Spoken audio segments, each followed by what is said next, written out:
Good afternoon, everyone, and welcome to the Rumi Forum Luncheon Series. Today we have with us Tom Block. He is a writer and artist who is best known for his Shalom, Salaam project, a scholarly investigation of the influence of Islamic mysticism on the development of Jewish mysticism from the inception of Islam through medieval Egypt, Spain, and the Kabbalah, into 18th century European Judaism and into today's Jewish practice. He has published numerous articles, excerpt from his research, as well as appearing at academic conferences around the United States and Canada. He recently presented his research at the first interfaith conference held by Al-Azhar University in Cairo, the preeminent religious institution for Sunni Islam. His book, Shalom, Salaam, A Story of Mystical Fraternity, will be published early next year by Fons Vitae Publisher in Louisville, Kentucky.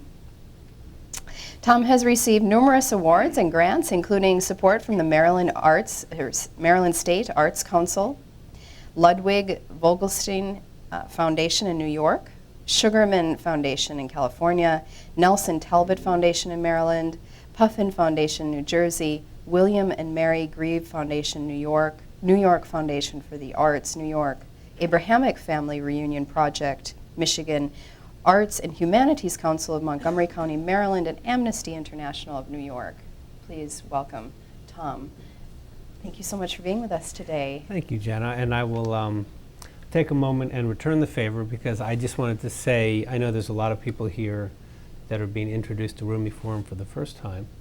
And I wanted to take a moment and say how important I think this venue is, because what you and the rest of the members of the Rumi Forum are doing is bringing to bear on the contemporary social and political conversation the wisdom of one of the great wisdom masters of the past, and then working through the inspiration for this particular place, Fethullah Gulen,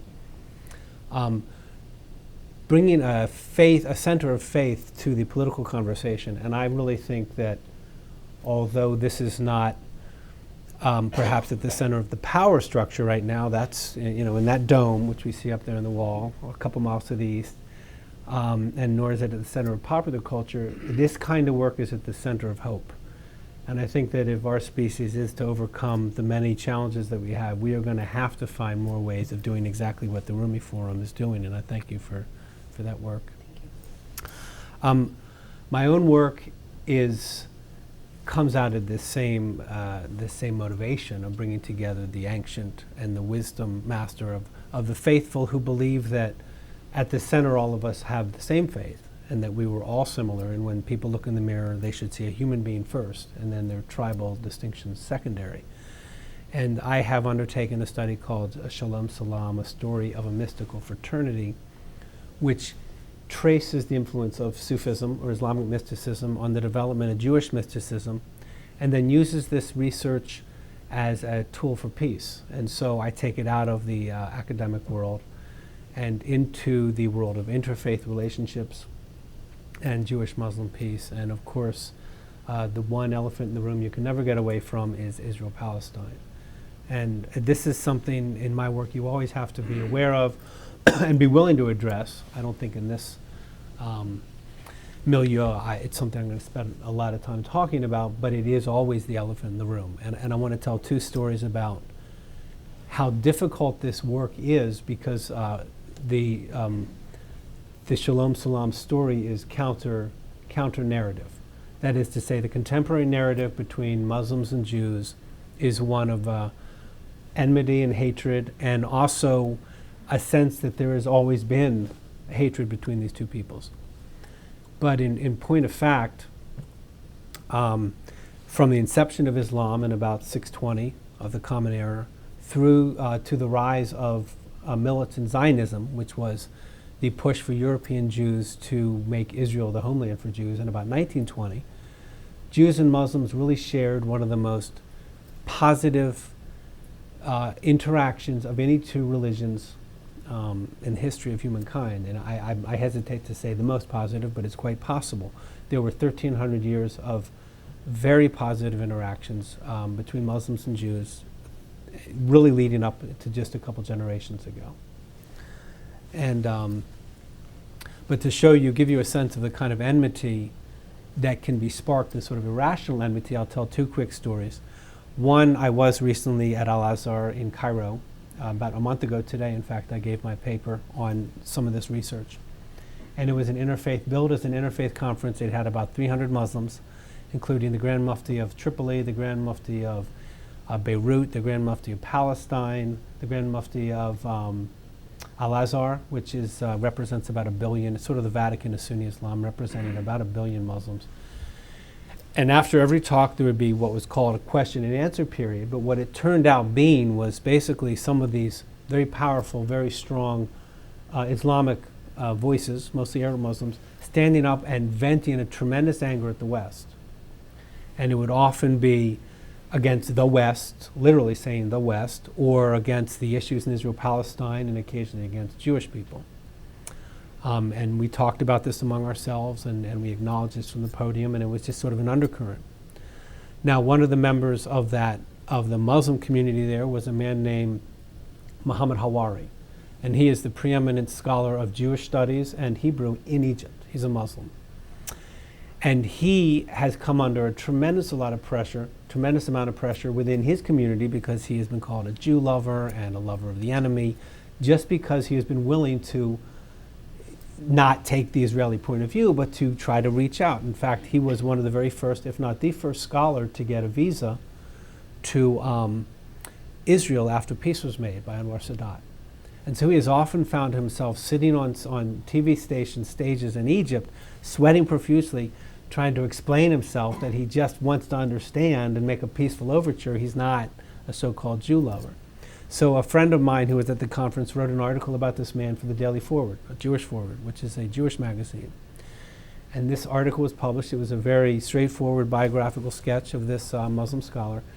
And the comments that rolled in on their comment line were unbelievable, vitriolic, hate-filled screeds from Jewish readers.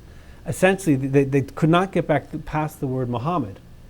They couldn't even read the article. They saw the word Muhammad. How dare you publish this article? These people want to kill us. They hate us. So this is the kind of unthinking vitriol on both sides. And I think it is to some extent on both sides. That when you start doing work as I'm doing, which is trying to work counter-narrative, counter to the contemporary political narrative, and counter to the religious narrative, and counter to the general idea we have of this relationship, that immediately sparks up. So I work in what a friend of mine has called recovered history, or even forensic history.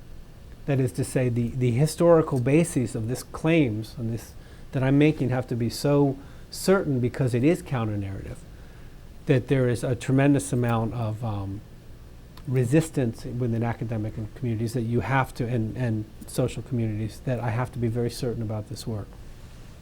Now, I want to just generally outline the story in the time that remains here.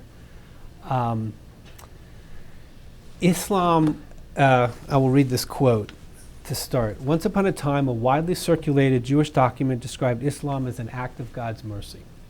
And you have to understand that when Islam flowered, grew, and from the Prophet Muhammad's revelation in the 7th century, it was for Jews an incredibly opening opportunity. First of all, Islam is the only of the 3 Abrahamic religions that has religious tolerance written into its scriptures. There is in the book, in the Quran, the statement that for Jews and Christians, if they pay a poll tax, if they pay a tax, they can practice freely. And while now here in America that might not seem like such a big deal, at the time it was radical to allow other religions the space to practice freely. And within 100 years of Islam, as Islam spread out from Arabia, the Jews and Muslims had a relationship to the point where, as Muslim armies moved north into Iberia, they were leaving Jews behind as garrison forces in conquered towns. There was already this kind of relationship. Within 200 years of the founding of Islam, Jews had risen to basically fill any kind of possible space within the Muslim society except for caliph. There were Jewish prime ministers, there were Jewish scientists, there were Jewish astrologers and physicians in the Arab court. The social world was such that Jews would not only study, Jewish children would study the Torah and Hebrew in the synagogue. They would again go across town after that to madrasas, and they would study Arabic and the Quran. The Quran became an important proof text for medieval Jews. In fact, a 12th century Jewish scholar, Ibn Ezra, said that he did not take seriously the hypocrites of his sages of his community that said that Jews could not use the Quran as a proof text because the great 10th century Jewish scholar Sadi Gaon had done it, and he was going to do it too. And not only that, I will read another very, very important Talmudic saying that was often quoted by Jews as they turned to Islam for inspiration, which is the Talmud. This was about in the 5th century. It said, "Everyone who says a wise thing, even among the nations of the world, is called wise. For that which is kept of the words of the heart is wisdom, and not the shell, which is faulty." So Jews would time and time again use this quote to justify their turning their own eyes towards the Quran and towards Sufi Islamic worship. Now, Sufism is the mystical heart of Islam, and it rose about 3 or 4 generations after the Prophet Muhammad. It is based entirely in the Quran, and it basically posits that there is an inner core to Quranic teachings that points in a spiritual way, to the extent that Sufis believe they can actually have a personal and intimate relationship with God. Now, for mainstream exoteric practitioners of Islam, this could seem heretical, and Sufis often had problems within Islam. Jews had no history of this relationship with God. Jews believed prior to the coming of Sufism that you could pray and you could approach God, but you could certainly never merge with God or have a divine union, which is what the Sufis believed. However, some of the greatest Jewish thinkers and thinkers that would influence Judaism down to this day did take on some of these Sufi ideas. For instance, Moses Maimonides, who is considered today perhaps the preeminent Jewish thinker since biblical times, based many, many of his ideas on Sufism. He lived in Cairo, Fustat, which is Old Cairo. He was the physician to the Arab court, and he was so deeply influenced by Sufism that he named his preeminent book, Guide for the Perplexed, after a Sufi aphorism to that effect. Tom, I wanted to just interject. Yes. I was just at a course at a Reformed synagogue last week on Orthodox Judaism. They had a seminar, Orthodox Judaism 101, if you will. And since I'm doing interfaith programs here, I wanted to go to this course and find out. And at the end, the rabbi passed out Maimonides' the stipulations of, a believer. 613. Well, 13. no, there was like 50. No, there was like 15 of them. Yeah, there was 15 of them numbered. I would say 95 to 98%, 99% of what he had written, Muslims believe. Same thing. Well, all but the coming of the Messiah. Right. Living every day. We believe that, but living every day, waiting for it was the line that he used. And I said all, but maybe that, but maybe some Muslims might follow that, but mostly it was amazing to me. I mean, I just was blown away by that. Well, that sparks an anecdote, which is when I gave this talk in Cairo, I had the paper was going to be simultaneously translated, and I took it into the translation booth and I handed it to the man who spoke Arabic and English. He was a Muslim man, and he took it and he looked at it. He said, "Maimun," that's what Maimonides is called there. He said he's one of ours. Yeah. I said, well, he's one of ours too. Yeah. And certainly no one brings together the two religions as much as Moses Maimonides. And in fact, when he published the Guide for the Perplexed, Muslims had to teach it to Jewish students because it had so much more Muslim and Islamic material that the Jews of the time didn't entirely understand it. And so Moses Maimonides sort of opened this doorway to Sufism, and then 5 more generations of his children and grandchildren and great-grandchildren were not only leaders of the Egyptian Jewish synagogue, they were essentially the Grand Mufti of the Jews in Arab lands, which at the time was 90% of all Jews, but they were essentially Jewish Sufis. That is to say, they used Sufism to reinterpret Jewish worship and to reconsider Jewish worship, and they seeded these Sufi ideas into not only the Egyptian synagogue, but as they issued religious rulings throughout the world, They would quote Sufi sages. They would use Sufi meditation ideas. They would propose, after Moses Maimonides, they did propose Sufi prayer ideal of divine union with God, which is now, if you go onto a Jewish meditation website, and you're going to go to a Jewish meditation retreat in Connecticut, you will see Sufism that stems from this period repackaged as Jewish mysticism and called traditional Jewish mysticism. And it's fascinating to see that a lot of these things that were in the 10th century or 9th century considered heretical or antithetical to Jewish worship, such as removing yourself to pray alone, which is contrary to the idea of the minyan, or the 10 people necessary to pray. Silence is a form of prayer, which is contrary. The idea that you can merge with God, or as it said in Jewish meditation, the ayin, the divine nothingness. All of that was novel at this to Judaism, and now it is considered traditional Judaism. So there is this incredible narrative, and that was, again, that was one time and place. But one thing I've discovered in this research is that the most important Jewish thinkers are drawn to Sufism. These were not people on the peripheral. So that in Spain around the same time, you had the greatest Spanish thinkers leading up to the Kabbalah, reading Sufi tracts, copying Sufi tracts, using Sufi ideas, and in the same way. And again, they were completely woven into the society there. They were completely woven into the society as everything from policemen to general. The only Jewish general between the time of Josephus in 70 and 19th century in Europe and the United States was Samuel ibn Agrila, who commanded Muslim armies for about 20 years in the 11th century. So you had this incredible intermingling of cultures that underpinned the Sufi ideas as they worked into the Jewish vernacular. Now, it is important to point out that all of this happened in, say, the 9th to 12th century, and then when the Kabbalah, which most people think of as the preeminent, most important Jewish mystical worship, was growing up, it was totally interspersed with these Sufi ideas. In fact, in the Zohar, which is a Kabbalistic tract, and for about 400 or 500 years was considered second only to the Bible in importance for Jewish worship, there are stories that were originally told about the Prophet Muhammad that then found their way into the Zohar.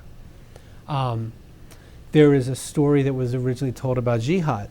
The Prophet Muhammad comes back from a battle, and he says, okay, now we're coming back from the lesser jihad to the greater jihad being the interior struggle.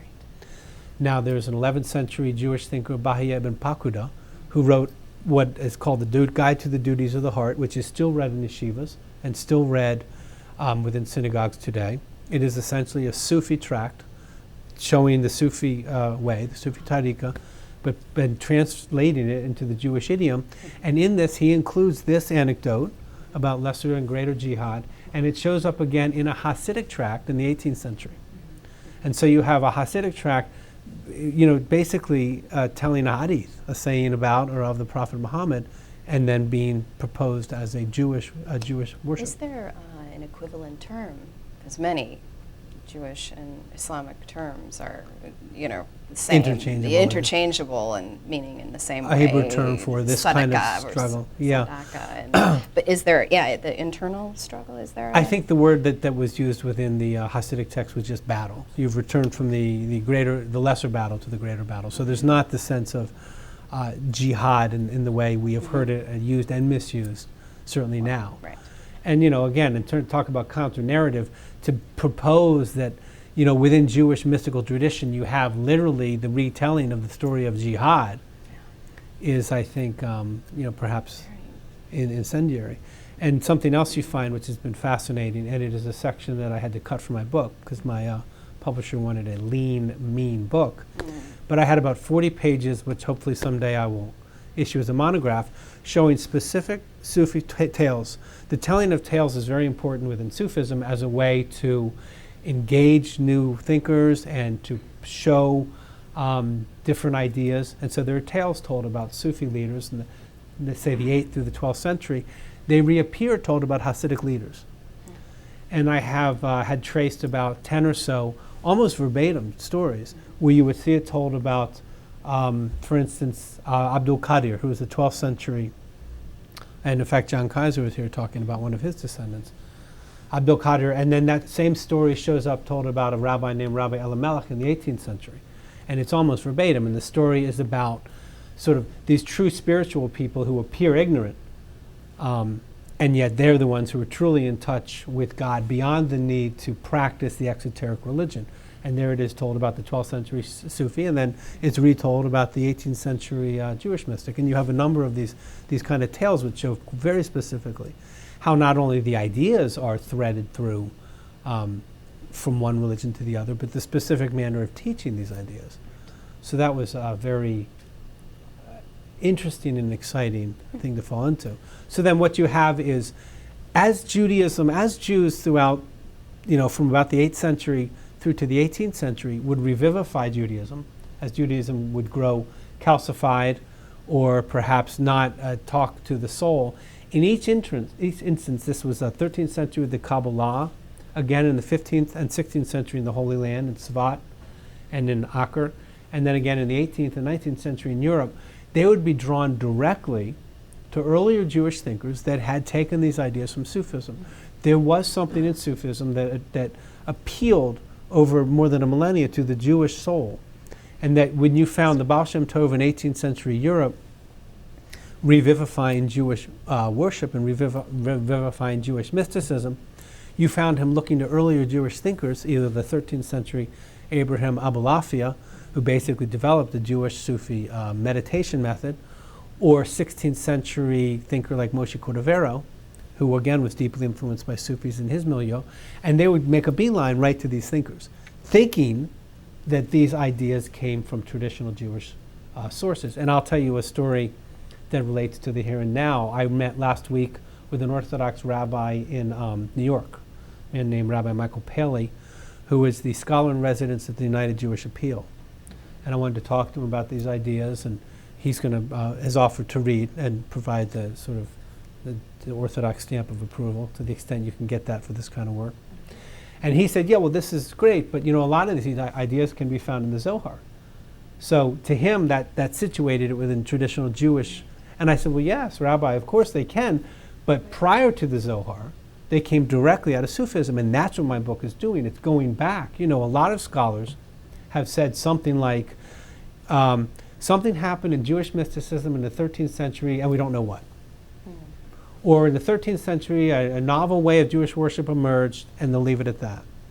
And that if you scrape away and you uncover that, what you find is Sufism. Well, and this is really important, especially today, as we, hear in the rhetoric that you began with your conversation about, which is, there seems to be this clash or this discord that, has always been there, but it hasn't.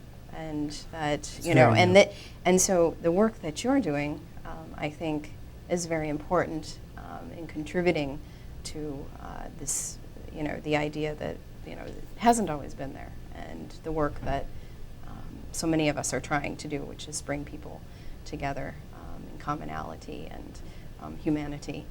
And so, well, I want to say one more thing before we open it up, that my mentor slipped in the back here. Yes, Joe, I see that. I will point Joe out because I can't let this moment go by. Yeah. Joe Montville, who's back here, very relaxed and just back from Switzerland, I think, on one of his many travels.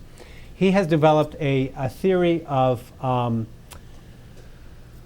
applying historical, I called it recovered or forensic history, and applying it to contemporary flashpoints, and doing it with the acknowledgement that there is a tremendous psychological thing that goes on, and like when I told the story about this anger, I mean there's a sort of the psychological issue, a shared psychology of these issues that people share, either the Jewish people or the Muslim people. But also he has taught me through our time together that the most important thing in peace work, and I think the hardest thing, is the initial acknowledgement. So to get enough Jewish people to acknowledge this positive history, and make that just part of the general narrative, and that acknowledgement is the absolute hardest aspect of peace work, and that you have to do this by not only basing your story in forensic history, but telling the story in different venues to different people over and over again, and to the point where, and Joe quoted a figure that he said that if you got about 23% of the population who knew of a story, then that story would become part of the general narrative. 23%, it sounds like a good number to me, but the point is that you want to have this kind of story become part of the general narrative and part of the interaction and understanding between Muslims and Jews. And a lot of the way that I implement this and have learned how to work with these ideas does come from my work with Joe. And Joe was in Cairo as well, but I unfortunately couldn't give him a shout out there, which I owed him because he was in the airplane because he'd been delayed at the time I gave my talk. So I'm getting him back right now. Okay. So, but he's a very important voice, and I would, He you know. is. Thank you. Okay. Should we open it up to Sure. questions? Questions? All at once now. Okay. Yes, ma'am. Oh, yeah. Ma'am, I'm sorry, can you stand up, please? Oh, I can. Oh, thank you so much. And introduce yourself. I you can would. introduce myself by simply saying I'm Tom's stepmother. Wonderful. And I'm delighted to be here, and I think this is fabulous. In that, I would assume you would anticipate meeting some resistance from the Jewish community.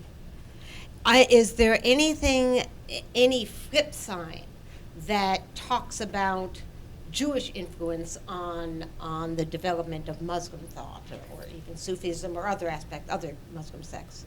That's an excellent question. It's certainly one that obviously is posed to me when I give talks to Jewish audiences. As a member of the Jewish faith, as a Jewish person, a Jewish man, what first attracted me about this story, what most fascinated me about this story, was the way that Sufism had influenced Judaism. Also, as I thought of it in terms of a peace-building exercise, it seemed to me that for political reasons, it made much more sense as a Jew to be talking about this respectful relationship that Islam gave us. If I didn't want to provide another story sort of Jewish hegemony. However, that book could easily be, I could write this same book, not about the Jewish influence on the Quran, because I'm not going there. And if any Muslims here can understand why I wouldn't touch that. But I think there is a very strong Jewish influence on the development of Sufism. And I have I've acknowledged and talked about this a little bit in the body of my book, because the earliest Muslim mystics were loath to expand the corpus of the Prophet Muhammad's teachings. So what they did was they looked past the Prophet Muhammad to the Talmudic Jewish scholars and took a lot of ideas from them. And in fact, when a 12th century Jew says, look, I'm not just basing my ideas on Sufis, the Sufis have taken their ideas from the Jews. Not always, but in many cases that was in fact the case. So there is a book that could be written there, and perhaps I'll be the one to write it. But wouldn't that be an easier sell, so to speak? To the Jewish audiences? Yeah, but this was 10 years in the writing and counting, so maybe another 10 years from now I'll have that nice, box set. And certainly, that's a potential book. But That's a good way to these are not just babies that you dash off. It's not a poem, if you will. So I hope I didn't offend any poets out there. Yeah. Actually, we do. No? That was actually my question. Oh, I was just going to ask it in a different way. Okay, wonderful. Then I'm going to go here, and then I'll come back to you, okay? Greetings. My name is Amin. This is maybe just a note on spiritual alchemy. I like the word alchemy, which is a good Islamic word, of course, Arabic word. But alchemy, more than converting outside minerals from base into gold, was really about inwardly converting the soul from base into gold. And I think even if you would include Christianity in here, the Christian mystics, because in some ways if you talk about Spain, you're talking about the connection of three groups of mystical teachings, and that even Judaism is altered to having a feminine. The whole idea of Shekinah being the aspect of God that follows the people into exile, that is separate, and the mystic somehow becomes the embodiment for the deity beyond form and the Shekinah to meet in a single being. And that's, I think, the connection to Sufism too. So maybe if I could frame this in terms of love relationship, if there's a way of commenting on the two forms, even Jewish and Islamic mysticism, Sufi mysticism, about the love relationship with the divine, because I think that's the element that emerges in Sufi mysticism. Not initially, it was much more ascetic, but ultimately, through Rumi, through Hafiz, it becomes a relationship of lover and beloved. And in the Jewish mysticism, there's also that ecstatic quality too. Being lost anew, the love, in the Sabbath, in the belovedness of the Sabbath, in ecstasy is liberated. And also in the Sufi mysticism, in ecstasy is liberated by the remembrance of the beloved and being touched by the beloved, or even noticed, or even rejected by the beloved, somehow known by the beloved. So I wondered if you could talk more about the love relationships and how those are in common. Okay, and this is getting into the body of the book now. I do trace that exact thing, that Sufi mystics had developed an erotic and passionate imagery, which often got them into trouble with more mainstream Muslims. But Jews, again, and this is in 10th through 13th century and deeply influencing the Kabbalah, were very attracted to this language and took it on, and they took on the gender relationship. They took on extreme imagery of making love to the divine, of talking about the divine seed being ejaculated into the now feminine mystic. And all the same imagery appeared. Now what Jews would do as they studied contemporary Islamic Sufi writers, they would point back to the Song of Solomon. They would point back into the Bible and say, look, we're just recovering an ancient Jewish lore, even though really they were being directly influenced by Sufi writers on this exact point of developing this ecstatic relationship. And now it is thought as part and parcel of the Jewish and Kabbalistic mystical path, but it really was revivified during this time due to these writers that you mentioned, and many others who had this ecstatic and passionate relationship, and always longing, but you could not ever fully release yourself from your ego. So it was always a longing relationship between the lover and the beloved. So thank you. That was a very good question. Yes. Hello, my name is Elif Casapolo. My question is, you were talking about how the Jews and the Muslims have had all this positive history, which is definitely true for like over 1,300 years. Of all your research and all the travels that you've done, what have you found, if you found anything, between the two people, the Jews and the Muslims, which have been more open to accepting this positive history? I have to choose Jew or Muslim? There have been individuals on both sides of the fence that have been open. I think in terms of the Jewish psyche right now, post-Holocaust, deeply injured, transferring a lot of this pain from what happened in Christian Europe over the same time period, which was humiliating and horrifying, and transferring that pain onto the Arab world. And I think that's happened. There's been a psychological transference. You are more likely to find a knee-jerk reaction in general, and a very difficult reaction within Jewish communities. This is not to say that I haven't met many Jewish people that are open-minded to it, but in general, I don't think the Jewish community is as aware of this positive relationship. In Islam, the anger stems from 2 generations ago. What I think a lot in the Jewish community have done, and I'm working on a paper of this. I've been invited to England to speak in the fall, and I'm going to work up a paper on this, and this is even more incendiary because it's really going at the heart of the matter, which is this psychological transference. And you can see it in YouTube postings by young Israeli kids talking about how we're going to kill the Arabs, we're not going to let them do the Holocaust again. Well, that's senseless. There was never the kind of institutionalized racism in Islam against Jews that there was in Christian Europe. So in a very general sense, I will find, obviously, and also I'm talking about how Islam influenced Judaism, so you find a more open-minded, in general, within Muslim audiences. But if I wrote this book that my stepmother mentioned, which traces the influence of Judaism on Islam, I don't know, it may reverse. That may reverse. So do you think that started, this displaced, or with the moving into the Middle East and that becoming, the establishment of Israel? Was that when that mindset was established within the community? You could go back 20 years to militant Zionism, but yes, in that period, In Okay. somewhere between 1920 and 1950, Okay. this transference took place. And again, I have a draft of a paper, and I'm working on a paper that will show how this transference not only took place, but how it affects the health of the Jewish people and the health of Israel. Sure. Because it's not honest. And yes, there is a political issue there now, and these political issues have to be addressed, but the psychological issues that underpin that situation right now are far bigger than the political issues, and that's what's intractable. Okay. Yes, I believe. I thought there was another hand in the middle. This woman? Yeah. Right. Okay. There. Yes, ma'am. You in the pink. In the pink. Thank you. My name's Helen Schwartz, and I'm interested, from what you said, Maimonides was fully integrated into an Islamic society.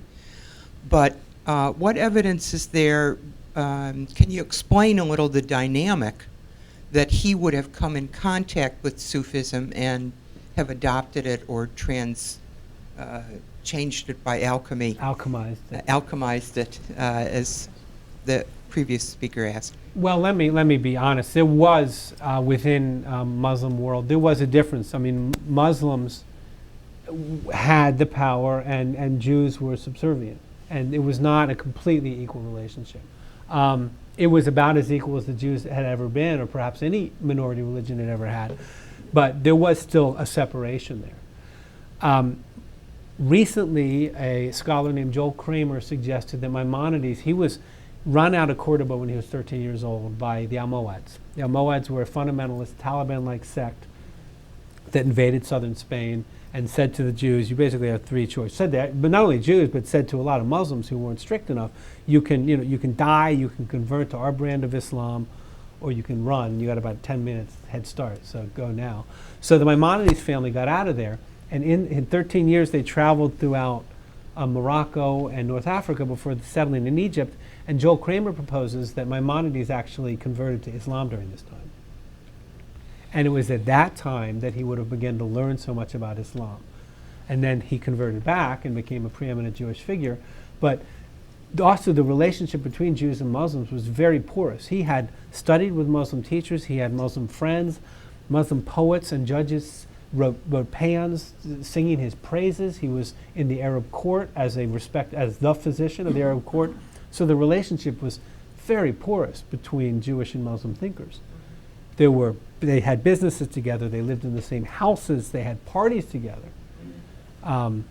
So it was a very porous relationship, and that's how he would have, all those different reasons. Interesting. I wonder if they had any hang-ups like we do today. I mean, In terms of- we're looking at it through the lens of how we look at our relationships with each other today, and so, Well, I can seeing tell- that back then it's kind of this utopia. It's hard to Well, that's envision, right. but it happened, and it's just interesting. Yeah. Well, there's one anecdote I wanted to briefly tell, and that is Maimonides would issue these religious rulings, and a Jew and a Muslim came to him and said, look, we want to have a party together. We want to be able to sit down and have a glass of beer together. And alcohol was sacramental for Jews and couldn't be taken out of the synagogue, and it was illegal. Muslims do not drink. So Maimonides issued a ruling that apparently was also followed by Muslims, because the ruling said if you drop a bit of honey into the alcohol, it is no longer sacramental because honey is not allowed in the synagogue service. And then it becomes a regular soft drink for Muslims. And he said this nabid, it was called, Nabidh, you can just drink the nabid. And so his whole position was, let's deal with the law, the religious law in such a way that is most, brings us most together, not in a fundamental manner. Right. So we could have a nabid party here sometime. Sure. Yes, sir.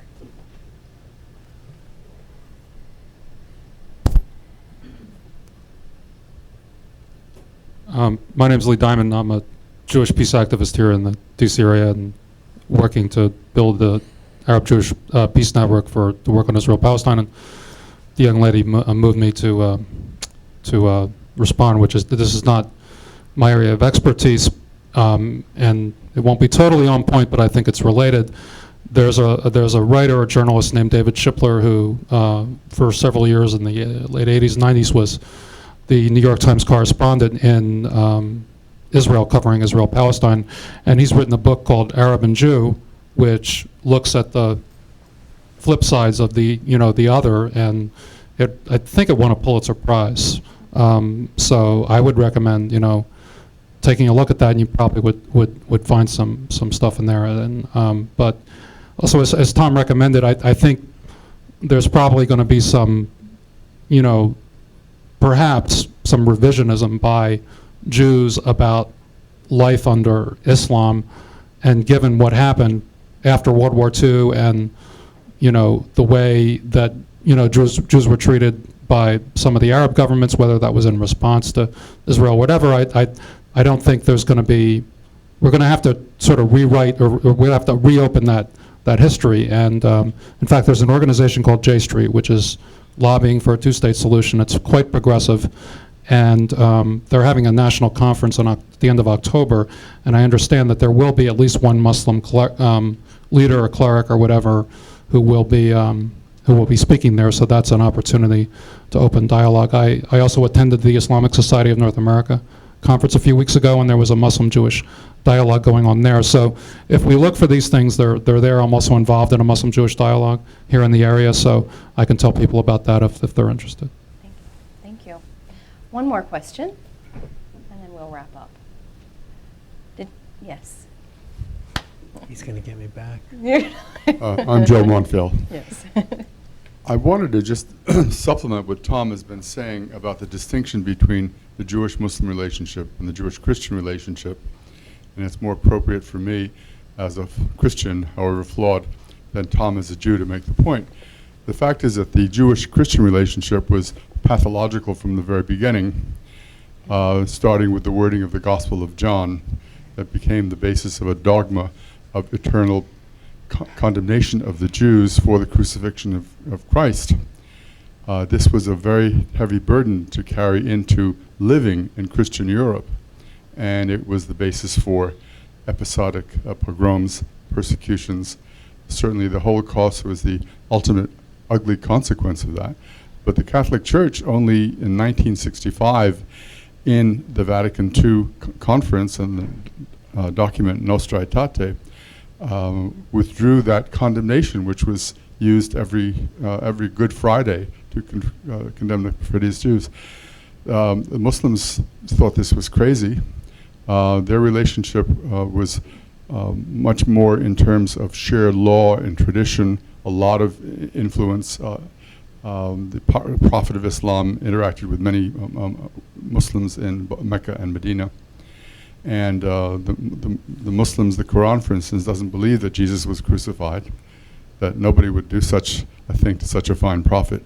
So there's a major distinction. The tragedy of the current situation is that there has, as Tom said, been a transference of the image of Amalek, the biblical tribe that always attacked the Jews, whether there was any reason to or not. And now the Arab and Muslim world is Amalek. It's a survival mechanism, and it's perpetuated by Israel's real dilemma in trying to figure out how it can survive surrounded by Arabs and Muslims. So that's the context, and that's why I think his work is so important. Which is just amazing, because notice how to survive with Arabs and Muslims when they survive with, and we're not in survival mode for how many? Right. 13 centuries. Yeah, this is just, how did we get there? We're working on that. We're trying to figure that out. We're trying to figure that out. So hopefully, your work, I think, is very important, Tom. And thank you so much for coming to speak with us today and bringing such wonderful people with you. Your stepmother, of course, and I'm very, very happy to host all of you. We are very happy to host all of you. Please come again to the Rumi Forum. And that does it for our luncheon today. Thank you so much for joining us.